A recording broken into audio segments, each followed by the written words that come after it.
मुझे अचानक डमरू के साथ मंदिर की जैसे घंटी होती है, तो वो मुझे वहाँ पहाड़ों के ऊपर से आवाज़ बिल्कुल क्लियर ऐसे सुनी। और ऐसी आवाज़ मैंने कभी भी पहले नहीं सुनी थी। ओम की आवाज़ जो है वो सुनाई दी, और वो जो ओम की आवाज़ थी तो ऐसे लगा कि नंदी शिवा की भक्ति कर रहे हैं। और वो ऐसा अनुभव था जिसके बाद मुझे भगवान क्या है, सृष्टि कैसे चल रही है, उसके बारे में बहुत सारे जवाब मिले। मैंने पहली बार ऐसा अनुभव किया कि ये जो पंचभूत का शरीर है और जो हमारा आत्मिक शरीर है वो दो अलग अलग।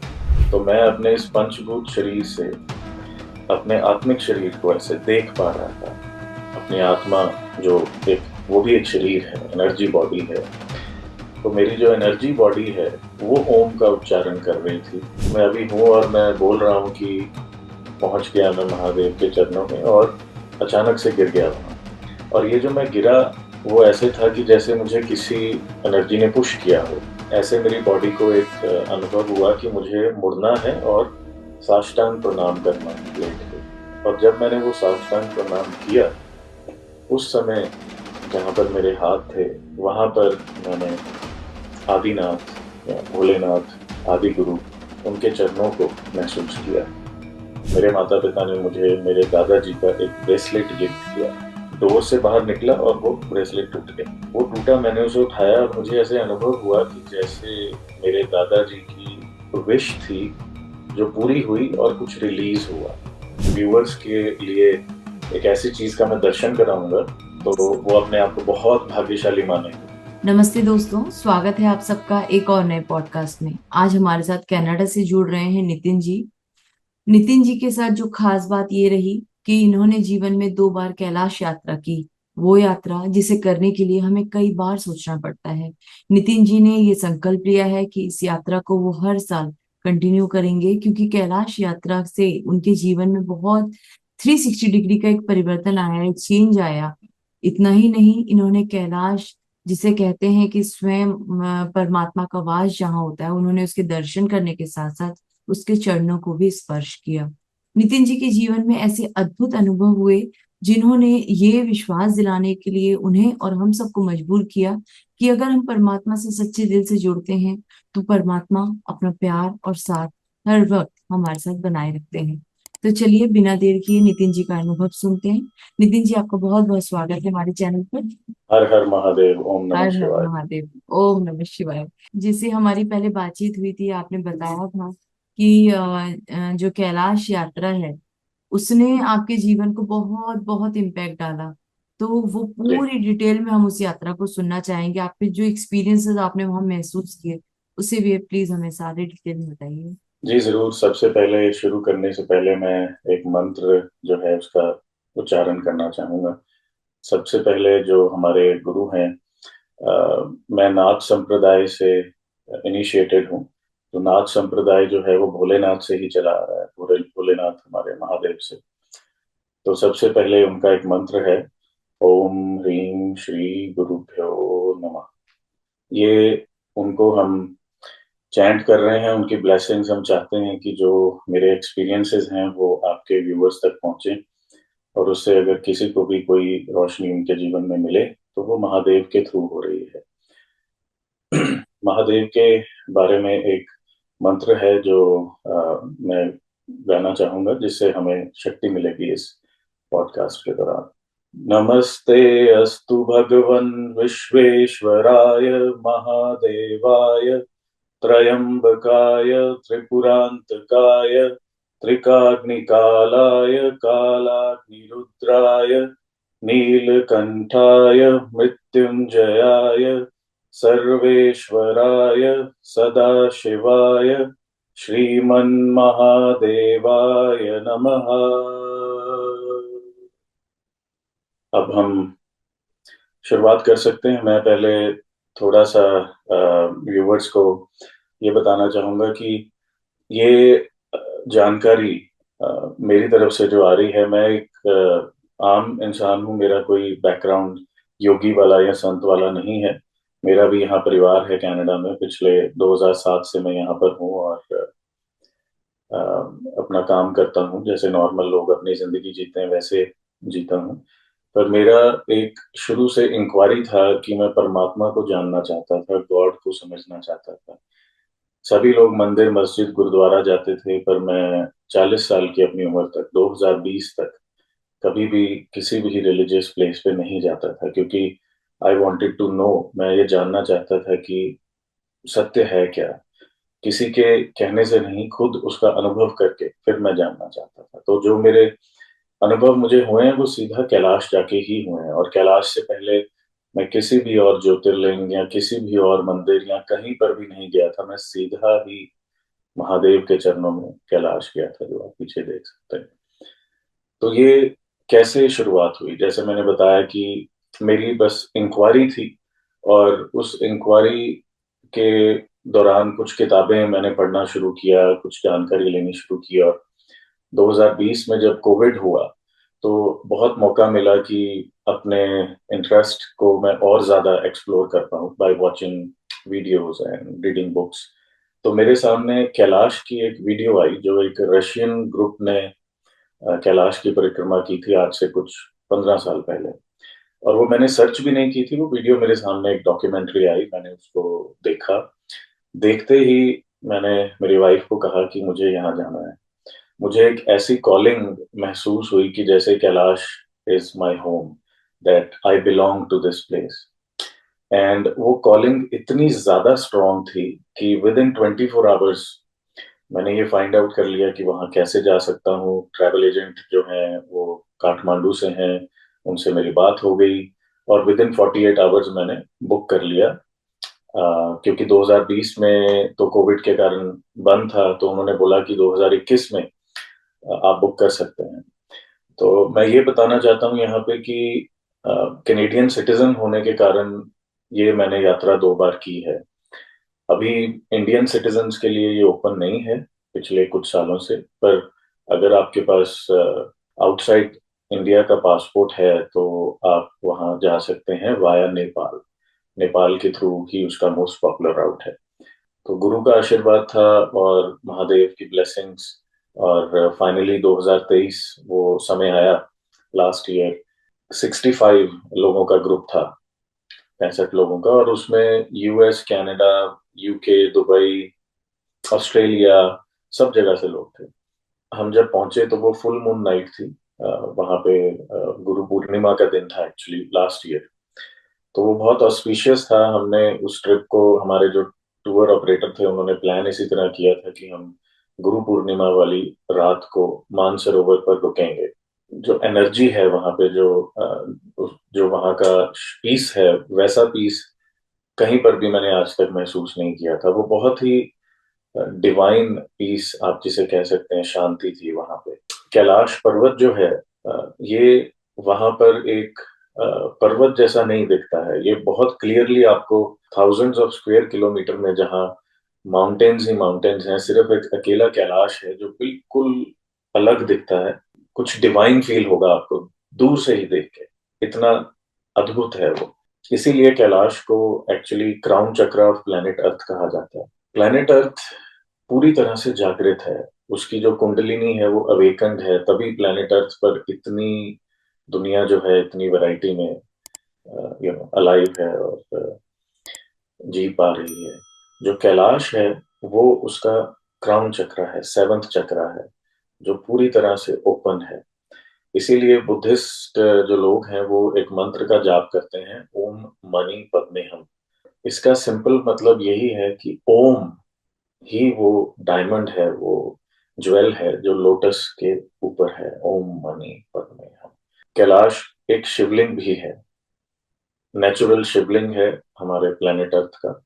और कैलाश की जो डायमेंशन है वहां पर, ऐसा महसूस मैंने किया है कि वहां पर बहुत सारी अदृश्य एनर्जीज जो हैं वो हर समय मौजूद हैं, जो मेडिटेट कर रही हैं वहां पे। और वो पंचभूत में नहीं है, 5 एलिमेंट्स की बॉडी में नहीं है।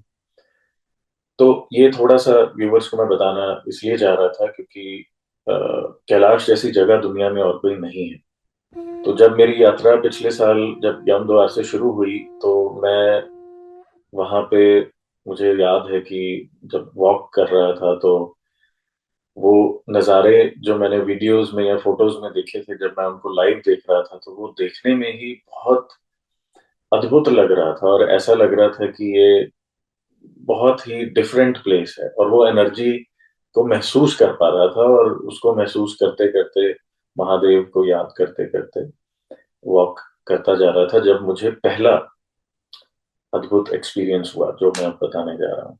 करीबन 2 किलोमीटर 2.5 किलोमीटर वॉक करने के बाद मुझे अचानक डमरू के साथ मंदिर की जैसे घंटी होती है, बेल मंदिर की जैसे बजती है, वो एक साथ बजनी सुनी। मुझे लगा था जैसे कि डमरू ऐसे बज रहा है, और इमेजिन कीजिए कि डमरू के साथ मंदिर की घंटी जुड़ी हुई है, एंड दे आर लाइक, कोई डमरू बजा रहा है और साथ में घंटी भी बज रही है। तो वो मुझे वहां पहाड़ों के ऊपर से आवाज बिल्कुल क्लियर जो है वो ऐसे सुनी। तो मैंने वहां रुक के पहले देखा कि हाँ, ये कौन बजा रहा है, कोई बजा रहा है, नहीं कोई नहीं बजा रहा। और फिर वो मुझे क्लियरली सुनाई दे रहा था कि ऊपर से कहीं से आ रही है, और 30 से 40 सेकंड तक वो आवाज जो है मुझे आती रही। और ऐसी आवाज मैंने कभी भी पहले नहीं सुनी थी। तो जो डमरू की आवाज हम यूट्यूब पे या कहीं पर भी सुनते हैं, ये आवाज उससे बहुत ही डिफरेंट थी। और ऐसा तो मैंने पहली बार सुना था कि मंदिर की घंटी और डमरू एक साथ बज रहे हैं, और वो लग ही नहीं रहा था कि दो इंस्ट्रूमेंट बज रहे हैं। वो ऐसे लग रहा था कि एक ही इंस्ट्रूमेंट है। एंड वो पहला जो मुझे एक्सपीरियंस हुआ, उस एक्सपीरियंस से वहां पर 30-40 सेकंड तक I was awestruck. And मेरे साथ कुछ लोग थे, मैंने उनसे पूछा कि आपको डमरू सुना, आपको डमरू सुना? उन्होंने कहा नहीं, हमें तो कुछ नहीं सुना। तो फिर मुझे ये पता चला कि यहाँ पर हर किसी का जो एक्सपीरियंस है वो इंडिविजुअल है। ऐसा नहीं है कि जो वहां पर हो रहा है मेरे साथ वो किसी और के साथ भी सेम होगा, या किसी और के साथ जो हो रहा है वो मेरे साथ होगा, ऐसा नहीं है। क्योंकि हर किसी की अध्यात्म की जर्नी डिफरेंट है, हर किसी का कार्मिक जो बैकलॉग है वो डिफरेंट है। तो ये मेरा पहला अद्भुत एक्सपीरियंस था वहां का। और फिर वापस आने के बाद मैंने बहुत कोशिश की उस आवाज को ढूंढने की। मुझे ऐसी आवाज कहीं पर भी मिली नहीं, उसके क्लोज जरूर मिली हैं, but that was the first experience of first day. थोड़ा सा उसके आगे जब मैं गया फर्स्ट डे का ये एक्सपीरियंस में करीबन 6-7 किलोमीटर, तो मैं यहाँ पे ये बताना चाहूंगा कि एक एनिमल जो कैलाश के उस हाइट पे 18-19 हजार फीट पे बहुत कंफर्टेबली चलता है, वो नंदी, जैसे हम जानते हैं ना, नंदी शिवा के जो वाहन है, तो वो वहां पर आप उनको देख सकते हैं। जो बैल जिसे हम कहते हैं, वही वहां पर आपको दिखेंगे कि जो बहुत फ्रीली वहां पे मूव करेंगे। तो कोई भी जो सामान मूव होता है वो वही लेके जाते हैं, उनको याक बोलते हैं वहां पे। तो 20 हजार फुट पे भी वो बहुत फ्रीली वो चलते हैं, और बहुत ही शांत एनिमल्स हैं वो। जैसे मैंने बताया, आधा रास्ता क्रॉस कर चुका था तो मैंने देखा कि कुछ याक्स दाई तरफ बाई तरफ हैं, अपना खा रहे थे। जो उनका वहां पे घास फूस थी उसको खा रहे थे थोड़ी बहुत। तो मुझे ओम की आवाज जो है वो सुनाई दी, जैसे कि जो वो नंदी है वो उसका उच्चारण कर रहे हैं। और वो जो ओम की आवाज थी वो ऐसी आवाज थी कि एक एनिमल जैसे उसे बोले, इंसान नहीं, एक एनिमल बोले। तो फिर मैंने वहां पर रुक के देखा, और 3 बार तो मुझे वो ओम, ऐसे ओम, ओम, तो वो सुनाई दिया। और फिर हर हर महादेव अद्भुत जो एक्सपीरियंस, और पहली बार मैं वहां वॉक कर रहा हूँ उस एनर्जी में। ऑलरेडी मेरे लिए वो ड्रीम एक था जिसको मैं जी रहा था, क्योंकि 4 साल के इंतजार के बाद वहाँ चल रहा था। और उसके बाद जब ये दो एक्सपीरियंस हुए और ओम की वो जो आवाज मैंने सुनी, तो ऐसे लगा कि नंदी शिवा की भक्ति कर रहे हैं। बेरापुक शाम को पहुंचे तो रात होने वाली थी वहां पे। कैलाश बिल्कुल सामने, नॉर्थ फेस जो कैलाश का है, जैसे कि पीछे आप देख सकते हैं, तो ये ही था। तो जहाँ मैं बैठा हूँ, आप समझिए कि यहाँ पर मड हाउसेज हैं और वहां पर रात को रुकते हैं सभी यात्री। तो मैंने अपने सामने देखा एक्चुअली ऐसे कई यात्रियों को जिनको वहां पर ब्रीदिंग की तकलीफ हो रही थी और ऑल्टीट्यूड की तकलीफ हो रही थी।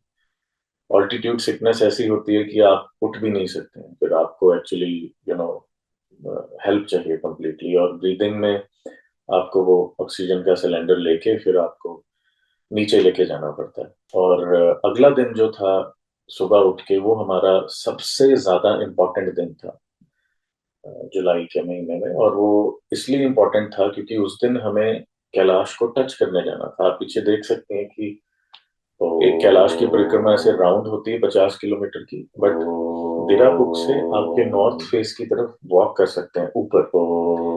तो ये जो वॉक है करीबन 4 से 5 किलोमीटर है जाना, और इतना ही वापस आना, जिसको पूरा दिन लग जाता है।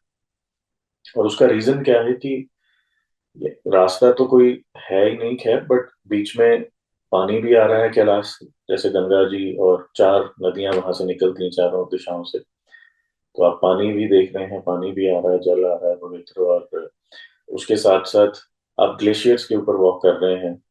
तो जो रास्ता है वो इतना मुश्किल है कि वेदर भी वहां पे, मौसम भी बहुत फास्ट चेंज होता है। स्नो स्टॉर्म, हवाएं, बारिश, ये सब चीजें वहां होती हैं।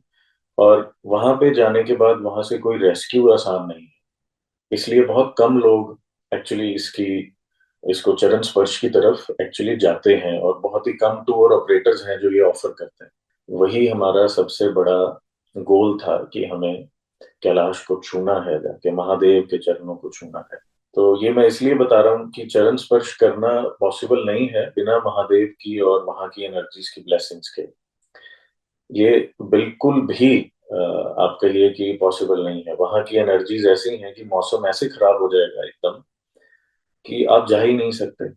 तो अगर वहां की एनर्जीज आपको हेल्प कर रही हैं और आपकी हेल्थ भी उस हिसाब से आपको हेल्प कर रही है कि आप चल पा रहे हैं, आगे जा पा रहे हैं, तभी आप ये कर सकते हैं। तो आपकी अपनी इसमें कोई भी, आप कहिए आप जितने मर्जी फिट हो, आपने जितनी मर्जी हाइकिंग की हो, जो मर्जी किया हो, वहां कुछ भी मैटर नहीं करता।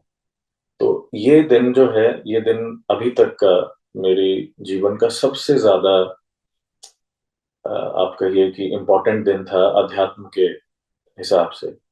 क्योंकि इस दिन मुझे जो एक्सपीरियंस हुआ, जो अभी मैं बताऊंगा, वो अभी तक का मेरे जीवन का सबसे प्रोफाउंड, सबसे इम्पोर्टेंट आध्यात्मिक अनुभव था।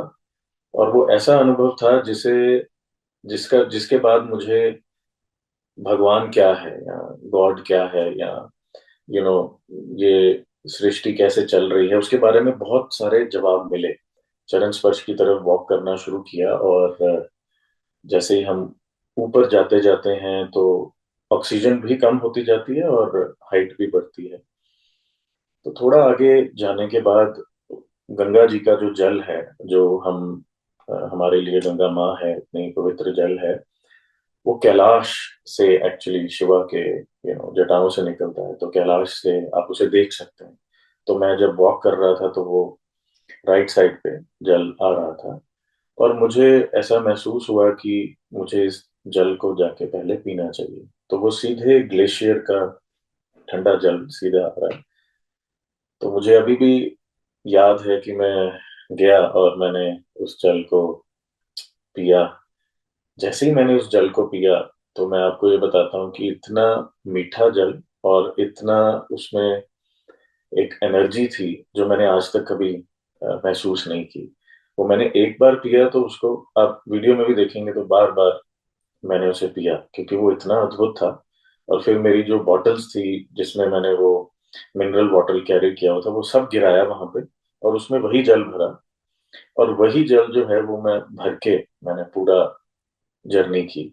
और आपको मैं ये बता देता हूँ कि उस जल की शक्ति ऐसी थी कि उस जल को जब भी मैं पीता था, जैसे ही मैं टायर्ड महसूस करता था, अगर मैं रुका हूँ उसको पीता था, तो मुझे एनर्जी महसूस होती थी और मैं आगे चलता था। वो डायरेक्ट ब्लेसिंग्स ऑफ शिवा है। तो फिर हम आगे चलते गए।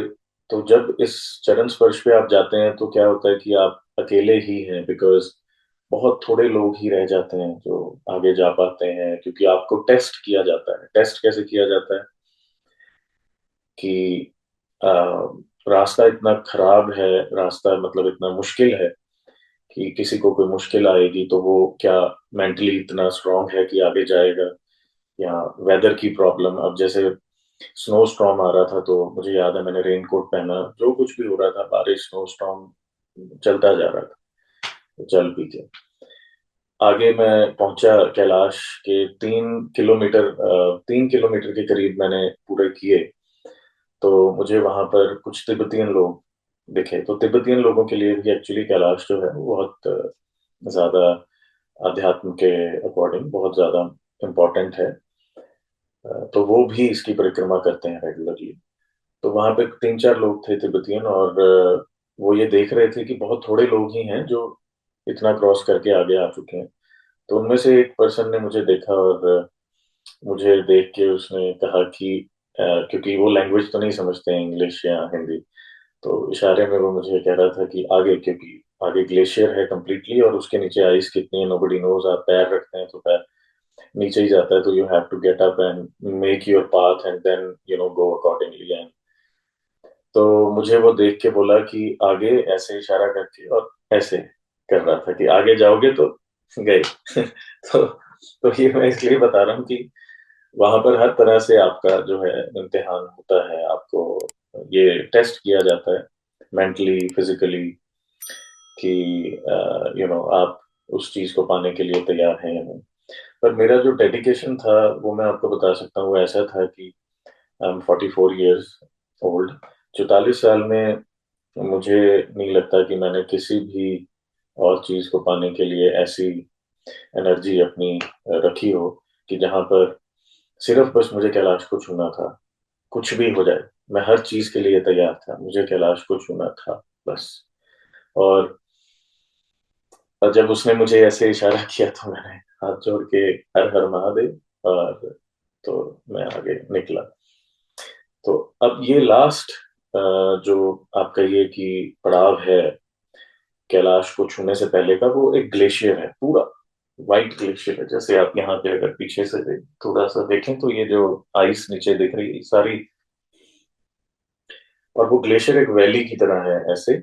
तो आप उसके बीच में वॉक करते हैं, और बीच में वॉक करके, जैसे मैंने बताया कि स्नो वहां पड़ती है और इतने सालों से पड़ती रही है, तो आपको अपना रास्ता एक एक मतलब पैर एक एक फीट आप जो है वो देख के रख रहे हैं। और कई बार गिरते भी हैं, बिकॉज अगर फ्रेश स्नो पड़ी है पैर अंदर चले जाता है तो यू गेट अप है। तो जब मैं वहां पे पहुंचा, वहां पे हमारा तिब्बतियन गाइड एक्चुअली खड़ा था, और उसने मुझे कहा कि नितिन जी, आप अब अगर इस ग्लेशियर को पार करेंगे, क्योंकि स्नो स्टॉर्म शुरू हो गया था उस टाइम और हवाएं तेज शुरू हो गई थी, तो उसने कहा कि अब आप अगर आगे जाएंगे तो वापस आप टाइम पे नहीं आ पाएंगे, क्योंकि नीचे भी जाना है। और अगर अंधेरा हो गया तो हम जा ही नहीं सकते, तो नीचे बहुत मुश्किल हो जाएगा। It will be very very tough. तो मैं आपको रिकमेंड करूंगा कि आप यहाँ से ही अपने जो है प्रणाम करें और आप यहाँ से चले जाएं। तो मैंने उसको, मुझे एग्जैक्टली याद है, मैंने उसको कहा, उसका नाम था तेंजिंग। मैंने कहा तेंजिंग सी, कुछ भी हो जाए आई एम रिस्पॉन्सिबल, और मुझे कैलाश को टच करना ही है। बाद में नीचे पहुंचू ना पहुंचू, क्या होगा क्या नहीं, उसकी मुझे कोई भी फिक्र नहीं है। मुझे अभी कैलाश को टच करना है। मैं यहाँ पे पहुंच गया हूँ and I am totally responsible, तो do not give me any advice on that. तो उसने कहा ठीक है, उसने भी कहा हाथ जोड़े और उसने कहा आगे चाहिए। तो ये मैं इसलिए बता रहा हूँ क्योंकि कई लोग जो थे वो इन एडवाइजेस से पीछे चले गए थे, क्योंकि जैसे मैं आपको बता रहा हूँ कि अब ये जो ग्लेशियर आता है, उस ग्लेशियर पे चलना और वहां से आगे जाना, वो सब इतना आसान नहीं है। और अगर किसी के अंदर वो डर पैदा हो जाए थोड़ा सा भी, तो फिर वो जो है आगे नहीं जा पाते। पर जैसे मैंने बताया कि मुझे तो कुछ दिख ही नहीं रहा था और कुछ और सोच ही नहीं थी, तो फाइनल जो ग्लेशियर पे वॉक थी वो शुरू हुई, जो सबसे ज्यादा इम्पोर्टेंट थी। और अब मुझे जो एक्सपीरियंस हुआ, मैं बिल्कुल अकेला था, सामने कैलाश और ग्लेशियर पे मैं वॉक कर रहा हूँ। मेरे आगे कोई नहीं, पीछे कोई नहीं। और वॉक करते हुए ये जो मेरा आध्यात्मिक अनुभव था, उसको मैं अगर आपको नाम दूं, उस उसका नाम है कि मुझे अनहद नाद अनाहत में जो है वो अनुभव हुआ। तो अनहद नाद अनाभव, जो अनाहत में है उसका मतलब क्या है? पहले तो मैं अनहद का मतलब बताना चाहूंगा। अनहद वो आवाज है जो बिना किसी वाइब्रेशन के अपने आप पैदा होती है। कभी भी दो एनर्जीज जुड़ती हैं तो वाइब्रेशन होती है और आवाज पैदा होती है, साउंड। तो अनहद वो है जिसके लिए कोई भी दो एनर्जीज को जुड़ने की जरूरत नहीं है, वो एग्जिस्टेंस में है अपने आप से। और वो पैदा नहीं होती, खत्म भी नहीं होती, इट इज एक्चुअली एग्जिस्टेंस। और वो जो नाद है, अनाहत आपका हार्ट चक्रा होता है, तो जो हमारा हार्ट सेंटर है उसको अनाहत कहते हैं। तो एग्जैक्टली जब मैं वो ग्लेशियर पे वॉक कर रहा था, 100-150 मीटर शायद थे कैलाश को छूने में, कैलाश के चरणों को छूने में। तो मुझे अनाहत में हार्ट चक्रा पे ओम की जो एनर्जी है वो महसूस होनी शुरू हुई, कि वो ऐसे चल रही थी ब्रीदिंग में। तो मैं आपको बताता हूँ कि इट वाज लाइक कि अंदर, शरीर के अंदर ऐसे उच्चारण चल रहा है, ओम, ओम, ओम। ये तो मैंने बोल के बताया, बट बोलना इसको जस्टिस नहीं करता, क्योंकि जो अंदर वो वाइब्रेशन चल रही थी, पहले तो मुझे खुद ये समझ नहीं आया कि ये क्या हो रहा है, कि ये आवाज कहाँ से आ रही है। तो मैं रुक गया वहां। और आप इमेजिन कीजिए कि मैंने पहली बार ऐसा अनुभव किया कि ये जो पंचभूत का शरीर है और जो हमारा आत्मिक शरीर है, वो दो अलग अलग है। तो मैं अपने इस पंचभूत शरीर से अपने आत्मिक शरीर को ऐसे देख पा रहा था। अपनी आत्मा जो एक, वो भी एक शरीर है, एनर्जी बॉडी है। तो मेरी जो एनर्जी बॉडी है वो ओम का उच्चारण कर रही थी, जो मेरे अनहद में हो रहा था, अनहद में। और ऐसा एक्सपीरियंस था, ये ऐसा अद्भुत अनुभव था कि उस समय, उस मोमेंट पे मुझे इस चीज का बिल्कुल भी ध्यान नहीं था कि मैं फिजिकल बॉडी भी हूँ। फॉर अबाउट, आप कहिए कि ये 1 मिनट से ज्यादा नहीं लास्ट किया वो एक्सपीरियंस, पर 1 मिनट भी बहुत ज्यादा होता है इस तरह के एक्सपीरियंस के लिए। गुरु नानक देव जी ने जब जल में समाधि ली थी और समाधि के बाद वो बाहर आए थे, तो उन्होंने बाहर आके बोला था, एक ओमकार सतनाम। और उसका मतलब है कि जो ओम है वही सत्य है, बस एक ओम ही सत्य है। ये मैंने अनुभव किया है कि गुरु नानक देव जी ने वो क्या अनुभव किया था 1 मिनट के लिए। आपने ये सुना होगा कि ओम जो है, उसके बारे में कहा जाता है कि इससे ज्यादा पावरफुल मंत्रा कोई और नहीं है। और हमारे वेदों में भी ये कहा गया है कि जगत सर्वम नाद अधीनम, जिसका मतलब ये है कि ये जो ब्रह्मांड है वो एक नाद के अधीन है। और वो नाद कौन सा है? अनहद ओम।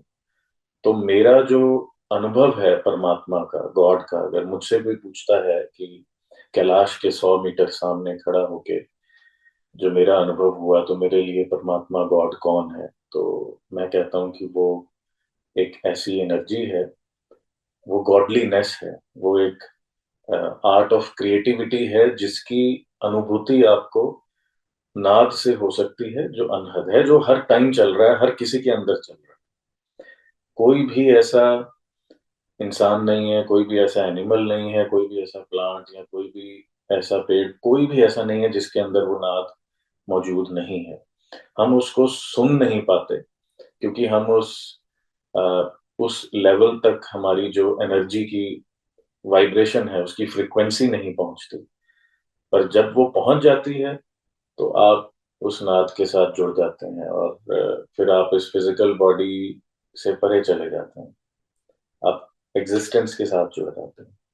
तो वो जो मेरा 1 मिनट का अनुभव था, वो मैं अब भी एक्चुअली उसको अनुभव कर सकता हूँ, क्योंकि वो मुझे दोबारा कभी नहीं हुआ। लास्ट ईयर हुआ था, वहीं पर हुआ। उसके बाद आके मैंने बहुत कोशिश की ध्यान अपना करते हुए कि शायद वो दोबारा अनुभव कभी हो, पर वो दोबारा कभी नहीं हुआ, वो वहीं हुआ।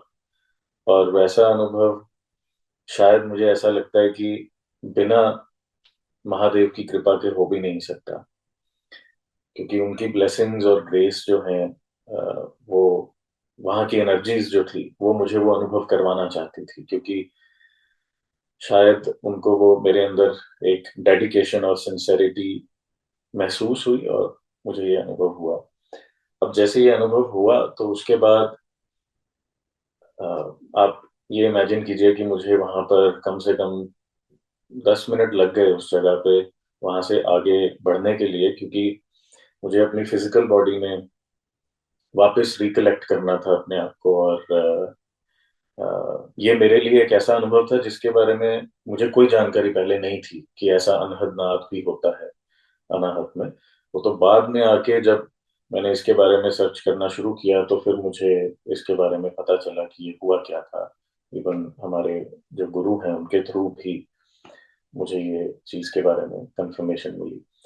तो वहां से 10 मिनट में मैंने अपने आप को रिकलेक्ट किया, और रिकलेक्ट करके फिर चरणों की तरफ बढ़ना शुरू किया कैलाश की। और जैसे ही अब यहाँ पे अगला जो अनुभव है वो मैं आपको बताना चाहूंगा, वो है प्रेजेंस ऑफ शिवा। उसका मैं अनुभव आपसे शेयर करना चाहूंगा। तो पहले ये जैसे ओम का अनुभव हुआ, उसके बाद शिवा की प्रेजेंस कैसे मैंने महसूस की चरणों में। मेरी जो वीडियो है उसमें अगर कोई देखना चाहे तो वो देख सकता है कि जैसे ही मैं बिल्कुल चरणों के पास पहुंचा, पहुंच के वहां पे जो खड़े थे गाइड, नेपाली और एक तिब्बतियन गाइड, क्योंकि वहां पर दो लोग मौजूद थे कि जो भी लोग आ रहे हैं उनको वो रिसीव करें और उसके बाद लेके जाएं वापस। तो उन्होंने मुझे कहा कि नितिन जी आप पहुंच गए हैं, हर हर महादेव, एंड यहाँ आइए और यहाँ से आप छू सकते हैं।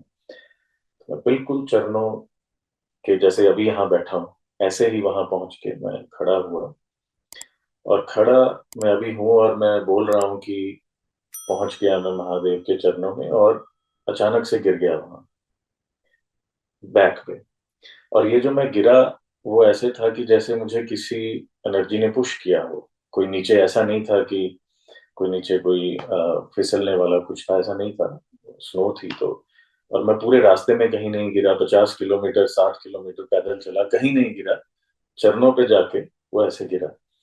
और जब मैं वहां पे गिरा, अगर वो आप वीडियो देखें तो आप देखेंगे कि मैं ऐसे दोनों आर्म खोल के ऐसे लेटा हूँ। और वो अनुभव ऐसा था कि जैसे आप एक बच्चा जब अपनी माँ की गोद में होता है पैदा होने के बाद, तो उसे वो माँ की गोद में कैसा महसूस होता है कि प्रोटेक्टेड, मैं आ गया जहाँ पे मुझे आना था, मेरा घर यही है, मेरी दुनिया यही है, मेरे लिए सब कुछ यही है। तो जैसे ही मैं वहां पे लेटा, तो वो ऐसा ऐसे क्षण थे कि वहां से बिल्कुल भी मैं उठना नहीं चाहता था। I just wanted to be there like this, चरणों में कैलाश के ऊपर से स्नो पड़ रही है। और इतना वहां पर मुझे रिलैक्सेशन मिला जो शायद शब्दों में बयान करना बहुत ही मुश्किल है। बहुत ही डिवाइन लव एंड अफेक्शन को मैंने वहां पे महसूस किया। और उसके बाद मुझे अपने आप एक अ, ऐसे मेरी बॉडी को एक अनुभव हुआ कि मुझे मुड़ना है और साष्टांग प्रणाम करना है लेट के। तो पहले मैं आपको ये बताना चाहता हूँ कि कैलाश पे जो भी चरण स्पर्श करने गए हैं, शायद ही आपको कोई ऐसी वीडियो या कोई ऐसे पर्सन से ये सुनने को मिलेगा कि चरणों में वो साष्टांग प्रणाम लेट के किसी ने किया हो, क्योंकि वहां पर ग्लेशियर है, स्नो है। तो किसी को वो थॉट वहां पे आता ही नहीं है, बिकॉज ऑलरेडी ऑक्सीजन 50% है, आपका ब्रेन जो है वो थॉट प्रोसेस में नहीं होता। तो ये मेरे पास भी कोई थॉट नहीं था मैं सोच के नहीं गया था कि मुझे साष्टांग प्रणाम करना है। हर कोई स्पर्श कर रहा था, मैं भी वही सोच के गया था। बट जब मैं वो गिरा, तो वो गिराया गया था कि मुझे उल्टा होके मैंने साष्टांग प्रणाम किया। और जब मैंने वो साष्टांग प्रणाम किया, उस समय जहां पर मेरे हाथ थे, वहां पर मैंने आदिनाथ या भोलेनाथ, आदि गुरु, उनके चरणों को महसूस किया कि मैं उनके चरणों में प्रणाम कर रहा हूँ। और जो हमारा गुरु मंत्र है, वो मेरे अंदर से उसका उच्चारण उस समय शुरू हो गया, जो मुझे भी महसूस नहीं हो रहा था कि वो उच्चारण हो रहा है। मुझे बाद में वो वीडियो बना रहा था वहां पे कोई गाइड, बाद में मुझे वो पता चला कि जब मैं प्रणाम कर रहा था, तो मेरे अंदर से वो गुरु मंत्र उस टाइम पे चलने लग गया था अपने आप।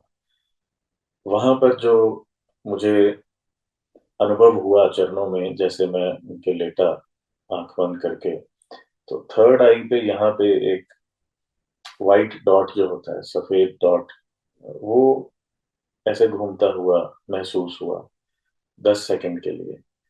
और वो वो एक ऐसा अनुभव था कि वहां से भी, वहां मुझे ये लग रहा था कि मेरी जो आत्मा है वो अपने घर आ गई, कि जो आत्मा है उसका जन्म यहीं से हुआ है। और वहां पर मुझे ऐसा लग रहा था कि हम जितने भी लोग हैं इस प्लेनेट अर्थ पे, उनका जो ओरिजिन है, उनका जो सोर्स है, वो कहीं ना कहीं कैलाश से जुड़ा है। कि कैलाश से ही हमारी कॉन्शियसनेस की जो बेसिकली एवोल्यूशन हुई है, उसके पीछे कैलाश का बहुत बड़ा रोल है। महादेव का जैसे हम सुनते ही हैं कि महादेव ने सप्त ऋषियों को ज्ञान दिया और उसके थ्रू फिर वो आगे बढ़ा। तो ऐसा वहां पर जाके महसूस होता है कि आप अपने घर आ गए हैं, जहां से आप शायद इस प्लेनेट पे आए। तो वहां पर जो मुझे ये साष्टांग प्रणाम करके अनुभव हुआ, उसके बाद फिर वहां से हम वापस आना शुरू हुए। और वापसी का जो जर्नी थी, मुझे उसका कोई भी कहिए कि फील भी नहीं था। मैं इतना ऑलरेडी उस अनुभव में, अपने ओम के अनुभव में और शिवा के चरणों के अनुभव में मैस्मराइज्ड था कि मुझे नीचे जाना था, बिकॉज अंधेरा हो रहा था। And probably I was the last one जो 19 लोगों ने टच किया, जो नीचे सबसे लास्ट पहुंचा था। तो वहां से नीचे पहुंच के फिर बीरापुर में दोबारा हम रात को रुके। और जो अब मैं आपको बताता हूँ कि मुझे इस चीज का भी एहसास नहीं था कि मेरी फिजिकल बॉडी जो है वो कितना ज्यादा टायर्ड हो चुकी थी। कोई एहसास ही नहीं था। वो जल को पीते हुए, अनुभव करते हुए, एक ऐसी एनर्जी मुझे लेके चल रही थी कि मुझे ये भी महसूस नहीं हो रहा था कि कहाँ कहाँ टायर्डनेस कैसे कैसे है। बट इतना था कि आके वहां पे जो हमें बिस्तर मिला था, मैं वहां पे लेट गया। और लेटने के बाद मुझे महसूस होना शुरू हुआ कि कितनी ज्यादा शारीरिक लेवल पे जो है वो थकान हुई हुई है। और यहाँ पर मुझे आपको एक्चुअली एक धन्यवाद देना है इस अ, जगह पे आके, क्योंकि आपकी ही एक वीडियो थी जो सीमा जी के साथ थी, सीमा निगम, आकाशिक रिकॉर्ड्स के बारे में। और मैंने वो वीडियो देखी थी और वो भी मेरे सामने आई थी, मैं सर्च नहीं कर रहा था। और वो आपकी बहुत अच्छी वीडियो थी जिसमें आपने उनसे बातचीत की थी। और उस वीडियो को देखने के बाद मेरा उनसे कांटेक्ट हुआ, और उन्होंने भी मुझे कुछ बहुत इम्पोर्टेंट इंसाइट्स दिए। ये मैं इसलिए बता रहा हूँ क्योंकि वो मेरे साथ कनेक्टेड थी एनर्जी लेवल पे। और उनको ये ऑलरेडी महसूस हो चुका था इंडिया में बैठे कि मुझे हीलिंग की जरूरत है। तो ये जो हीलिंग होती है, आपको तो मालूम है, जैसे आपके चैनल पे हीलर्स भी आए हैं। तो मुझे सीमा जी ने वहां से इंडिया से बैठ के, दिल्ली से बैठ के कैलाश पे वहां पे हीलिंग भेजी। और उसको मैंने महसूस किया। और कैसे महसूस किया ये मैं बताना चाहूंगा, क्योंकि वो मैंने उनसे बात की जब अपनी जर्नी के बारे में, तो मैंने उनको अपना ये हीलिंग वाला अनुभव बताया, तब उन्होंने मुझे बताया कि आई वॉज डूइंग दैट। तो अब हुआ क्या था, मैं बहुत ज्यादा टायर्ड था। मेरे शरीर की एक एक एनर्जी का कतरा जो है वो यूज हो चुका था, और मुझे उसका उस टाइम तो अनुभव ही नहीं था ना, वो तो बाद में आके हुआ। रात को करीबन 1 डेढ़ बजे के करीब मुझे अपनी बॉडी के अंदर हीट महसूस होनी शुरू हुई। जो हीट है वो ऐसी नहीं थी कि गर्मी से जो होती है, क्योंकि वहां पर तो हम इतनी ठंड में थे और वहां पे कोई हीट नहीं होती, मड हाउस होते हैं। और मुझे अंदर से वो हीट ऐसे महसूस हो रही थी जो हीलिंग वाली हीट होती। और मुझे रजाई भी उतारनी पड़ी, इनफैक्ट जैकेट वगैरह वो भी उतारनी पड़ी। तो पर वो हीट जो है मुझे, मेरी जो टायर्डनेस थी उसको बेटर कर रही थी, ये मैं महसूस कर पा रहा था। ये करीबन 1 घंटा चला होगा, और उसके बाद मुझे नींद आ गई, मैं सो गया। और जब मैं सुबह उठा तो आप विश्वास नहीं करेंगे कि टायर्डनेस 1% भी नहीं थी। मैं ऐसे उठा कि जैसे अभी यात्रा शुरू करनी है। और आई वॉज अमेज्ड कि ये कैसे हुआ। पर मुझे ये महसूस हो चुका था कि कुछ तो हुआ है वो 1 घंटे में। पर मुझे ये नहीं मालूम था कि सीमा जी ही लिंक भेज रही है, वो तो बाद में मालूम हुआ। तो इसके लिए भी आपके चैनल का धन्यवाद। वहां से फिर हमारी जर्नी अगले दिन की शुरुआत हुई, और फिर हम डोलमाला पास की तरफ गए। तो डोलमाला पास जो है ये सबसे हाईएस्ट पॉइंट है परिक्रमा का। और वहां पे पार्वती कुंड है, व्यूवर्स ने सब लोगों ने सुना है, गणेश कुंड है। तो हम उसके पास से गुजरे, और पार्वती कुंड पे मैंने 2 व्हाइट बर्ड्स को भी देखा। और कहा जाता है कि अगर आप पार्वती कुंड में 2 श्वेत व्हाइट बर्ड्स को देखते हैं, दे रिप्रेजेंट शिवा एंड शक्ति। यहाँ पर मैं एक चीज आपको बताना चाहूंगा कि पूरे कैलाश एरिया में कोई भी मंदिर नहीं है, कोई किसी की मूर्ति नहीं है, कोई शिवलिंग नहीं है, कुछ भी नहीं है। कैलाश है जो शिवलिंग है, पार्वती कुंड है, गणेश कुंड है, मानसरोवर है, राक्षस ताल है। वहां पर और कुछ भी नहीं है। जैसे आज से मिलियंस ऑफ ईयर पहले था, वैसे ही है। इसीलिए वहां की एनर्जी जो है वो आज भी वैसी ही है जो हजारों साल पहले ऋषि मुनियों ने एक्सपीरियंस की होगी। तो पार्वती कुंड में उन 2 बर्ड्स को देखा, और उनको प्रणाम किया। तो ये लास्ट ईयर की जो जर्नी है वो इस तरह से रही, जिसमें मेरे शिवत्व के जो अनुभव मैंने आपसे शेयर किए वो थे। अब कोई आपका अगर कोई इस बारे में सवाल हो तो आप जरूर पूछ सकती हैं, फिर मैं आपको एक इसमें जो मेरे एंसेस्टर्स का भी योगदान था वो भी बताऊंगा कि वो भी कैसे होता है। नितिन जी, आपने जो अपनी ये यात्रा बताई उसे सुनते हुए मैं इतना खो गई थी। मतलब मैं बता नहीं सकती। मेरे इस चैनल पे बहुत सारे लोग आते हैं जो अपना अनुभव शेयर करते हैं, लेकिन जो आपका अनुभव था उसे सुनते हुए मेरे आंखों में बहुत बार तो आंसू आए। जी बहुत जी, मैं बार, बहुत बार मेरे हाथों के जो है ना, मेरे रोए खड़े हो गूज गए। बम्प्स। और जी जी बिल्कुल मैं महसूस कर पा रही थी उस एनर्जी को। मेरे अंदर बोलने की अभी शक्ति नहीं है, मेरा मन ही नहीं हो रहा है बोलने का। मेरे को अंदर से ऐसा लग रहा है कि बस मैं रो जाऊं, और जी जी इतना रोऊं कि स्वयं महादेव आकर मुझे संभाले। मतलब जी महादेव के प्रति जो मेरा प्यार है ना, वो मैं आपके इस एक्सपीरियंस में फील कर रही थी। जी जी जी फिर जैसा आपने हीलिंग के बारे में बताया, तो मैंने रिसेंटली हीलिंग, रेकी हीलिंग शुरू की है। लेकिन हीलिंग को सीखना शुरू किया है अभी, लेकिन करती मैं हीलिंग बहुत टाइम से ही हूँ। क्योंकि मैं जब से स्पिरिचुअलिटी में आई तब से मुझे हीलिंग के बारे में कंसेप्ट क्लियर हो गया था कि हम कहीं से भी बैठकर किसी को भी हील कर सकते हैं। वो करेक्ट। प्रोसेस अब सीख रही थी रेकी में, लेकिन बिना सीखे हुए भी कई बार मैंने कईयों से महसूस किए हीलिंग अपने लिए। कई बार मैंने भी बहुत दूर से कईयों को हीलिंग दी है बैठे हुए। तो वो जो जी हीलिंग की जो एनर्जी है ना, वो एक ऐसी प्राण ऊर्जा आपके अंदर संचालित हो जाती है कि अगर जी आपके शरीर से, जैसे कहते हैं ना, प्राण बिल्कुल उतर गए हो तो वो वापस चढ़ आते हैं। हीलिंग जी में जी जी इतनी शक्ति होती है। वो जो जी डिवाइन लाइट है ना, वो जो डिवाइन लाइट आपके जब शरीर के अंदर आती है, वो आप जी, मुर्दे को भी जीवित कर देती है। हीलिंग में वो बिल्कुल। शक्ति है। मुझे नहीं पता कि आज कितने लोग इस वीडियो को देखेंगे, क्योंकि लोग हो सकता है चटकारे लेने के लिए, मजे लेने के लिए या कुछ कहानियां सुनने के लिए आते हो, तो ये आपका अनुभव उनके लिए नहीं है, ये अनुभव उनके लिए है जो परमात्मा से बहुत गहराई से जुड़े होते हैं। वो ही शायद इस अनुभव में इतना डीपली उतर पाएंगे, इसको समझ पाएंगे। जी तो जी नितिन जी, मुझे ऐसा लगता है ना, वीडियो की ड्यूरेशन तो मैं जानती हूँ ये बहुत लिमिट क्रॉस कर गई है। जी शायद लोगों को ये लगे कि इतना बड़ा वीडियो कौन देखेगा, पर मैं देखूंगी। मेरे जैसे शायद कुछ चुनिंदा लोग होंगे जो उससे बहुत प्यार, मतलब कहते हैं ना प्यार, बस उससे जो प्यार है ना वो किसी से जी हो नहीं सकता। तो जो जी जी अगर उससे प्यार करेगा तो ये अनुभव में वो प्यार को वो महसूस करेगा, वो उतरेगा जी इस अनुभव में, उतनी जी ही गहराई से उतरेगा जितनी गहराई से आप सुना रहे थे, जितनी जी गहराई से मैं सुन रही थी, और जितनी गहराई से आपको वो अनुभव हो रहे थे।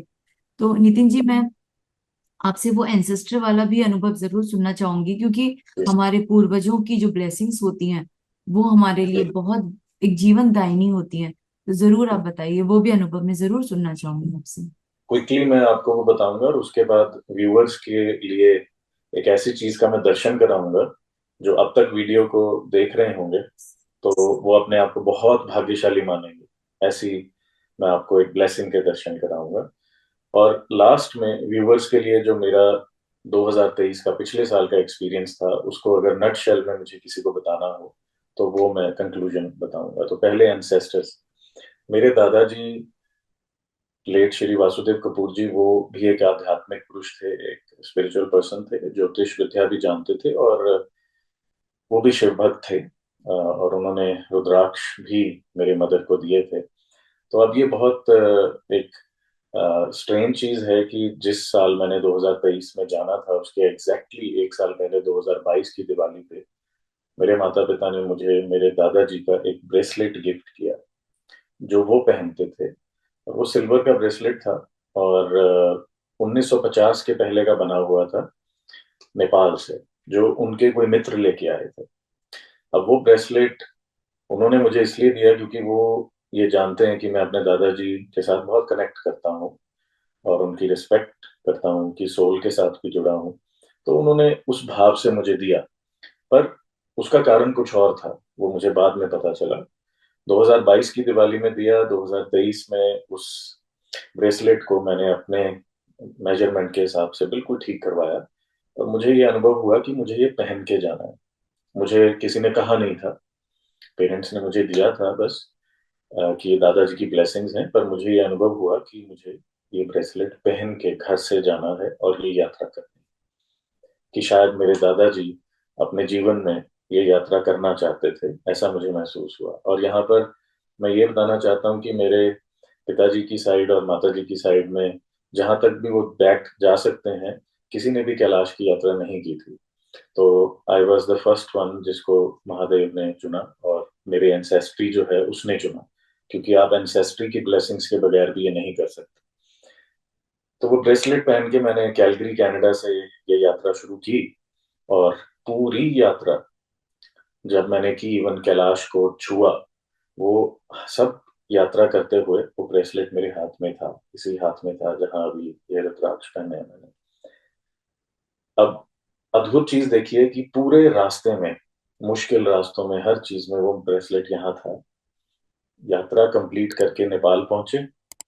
नेपाल पहुंच के एयरपोर्ट से जैसे ही होटल में पहुंचे, होटल के डोर के बाहर जैसे ही मैं गाड़ी से उतरा, बैग पैक मेरे साथ था और डोर से बाहर निकला और वो ब्रेसलेट टूट गया। और वो इस तरह से टूटा कि जो, I mean there was no reason for it to break, because किसी चीज से अड़ा नहीं था, कुछ नहीं था, वो टूट गया। वो टूटा, मैंने उसे उठाया और मुझे ऐसे अनुभव हुआ कि जैसे मेरे दादाजी की विश थी जो पूरी हुई और कुछ रिलीज हुआ। तो वो बहुत स्ट्रांग मुझे फील हुआ था उस समय, कि मेरी जो एंसेस्ट्री दादाजी हैं उनसे भी पीछे, शायद ये पूर्वजों का एक सपना था कि कोई हमारी लिनियज में कैलाश पे जाके वहां पे टच करके आए, जिसका फायदा लिनियज को मिलता है, पीछे भी आगे भी एक्चुअली। तो ये मेरे पूर्वजों का जो एक्सपीरियंस था मेरे दादाजी के साथ, वो था कि वो ब्रेसलेट मेरा एंड पे जाके टूटा और अभी भी वो मेरे पास है। तो उनकी ब्लेसिंग्स भी मेरे साथ थी इस जर्नी में। अब मैं व्यूअर्स को दिखाना चाहूंगा जो कैलाश का प्रसाद था। ये अगर आप देखें तो ये कैलाश के चरणों से मैंने उठाया था रॉक। अब आप ध्यान से अगर देखें तो इस एक रॉक के अंदर दूसरा है, दूसरे के अंदर तीसरा है, और एक हार्ट शेप बनी हुई है। और इसको अगर आप ध्यान से देखेंगे तो ये कैलाश की शेप का ही आपको लगेगा, कैलाश का मिनिएचर। ये कैलाश के चरणों से मुझे मिला था, और ये मिलियंस ऑफ ईयर ओल्ड होगा, जैसे फॉसिल्स होते हैं उस तरह से। और इसके अंदर ये रॉक्स हैं, ये शिव शक्ति को बेसिकली रिप्रेजेंट करते हैं। तो ये वहां से कैलाश इटसेल्फ जो है यहाँ पे मेरे पास है, तो आपके व्यूअर्स के लिए कि वो इसके दर्शन कर सकें, और जो भी कैलाश जाना चाहें उनकी ये इच्छा जरूर पूरी हो। ये मेरी शुभकामनाएं हैं इसके साथ। और लास्ट चीज जो मेरा कंक्लूजन है लास्ट, वो इसका ये है कि मैं अपने एक्सपीरियंस से व्यूअर्स को बताना चाहता हूँ कि मंत्र, यंत्र और तंत्र मेरे एक्सपीरियंस से क्या है। मेरा एक्सपीरियंस ये है कि मंत्र ओम से ज्यादा पावरफुल कोई है ही नहीं। सिर्फ ओम इज इनफ मंत्र। यंत्र शिवलिंग से ज्यादा पावरफुल कोई नहीं है। और तंत्र जो है वो है कि अगर आप शिवलिंग के आगे बैठ के ओम का उच्चारण कर रहे हैं, अगर आप शुरुआत कर रहे हैं ध्यान की, तो ओम का उच्चारण आप बोल के कर सकते हैं, और लेटर स्टेजेस में वो उच्चारण आप भीतर कर सकते हैं अपनी सांसों के साथ। और एक स्टेज ऐसी आएगी जैसे आप बता रही थी सोनम जी की, वो अपने आप होने लग जाता है। तो वो स्टेज तब आती है जब आपके थॉट्स बंद हो जाते हैं, जब आप नो माइंड सिचुएशन में चले जाते हैं, और उसको आप खुद नहीं कर सकते। It happens when you are ready and in that zone. तो ये बस मैं व्यूअर्स को बताना चाहता हूँ कि तंत्र, मंत्र और यंत्र मेरे एक्सपीरियंस में क्या है। ये मेरी 2023 की जर्नी का सारा जो था कंक्लूजन। 2024 की जर्नी अगर फिर कभी अ, मौका लगा तो वो शेयर करेंगे, वो क्योंकि बुद्धत्व से रिलेटेड है, कंप्लीटली बुद्ध के एक्सपीरियंस है, वो भी अद्भुत है। अगर व्यूअर्स को ये अच्छा लगा तो उनके साथ वो भी जरूर शेयर करूंगा। तो यहाँ पर मैं सबको नमस्कार करता हूँ, और ये प्रार्थना करता हूँ कि महादेव, कैलाश सबको ब्लेसिंग्स दें। हर हर महादेव।